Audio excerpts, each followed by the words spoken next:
Uy, Vic, ikaw ba yan? Ha? Sino ka? Si Anto, yung kaklase mo dati. Ah, oo nga, ikaw yun. Ang salot sa classroom dati.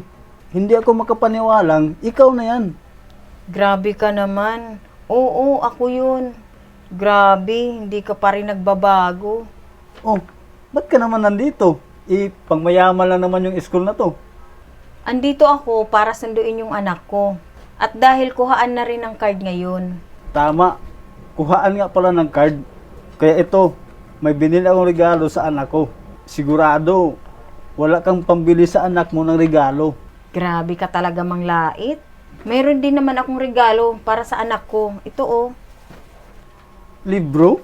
Anong gagawin ng bata dyan?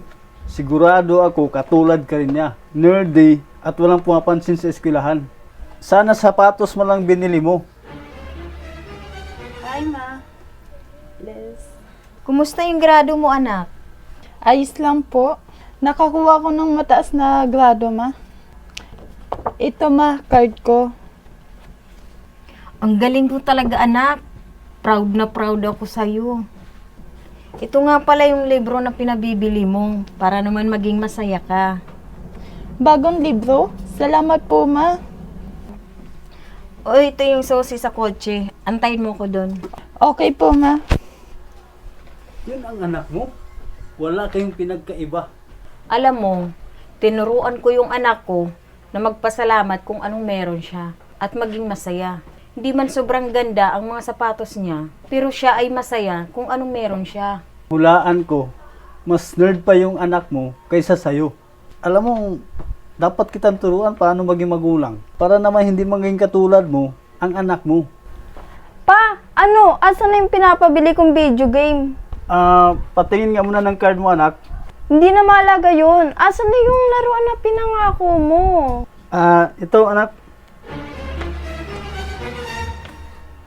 Bakit ito? Hindi naman to yun ah. Oh, ito yung card ko.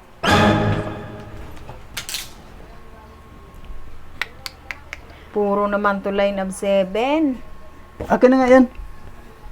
Kita mo na, yung ugali mo, namana ng anak mo. Hindi maganda yung pagpapalaki mo. Lumaki yung anak mong bastos. Sana matutunan mong galangin at respetuhin ang ibang tao. Para namang galangin ka ng anak mo. Hindi man sumasabay sa uso yung anak ko at libro lang ang hilig niya. Alam ko, napalaki ko siya ng maayos at tama. Sige, mauna na ako at sana may natutunan ka.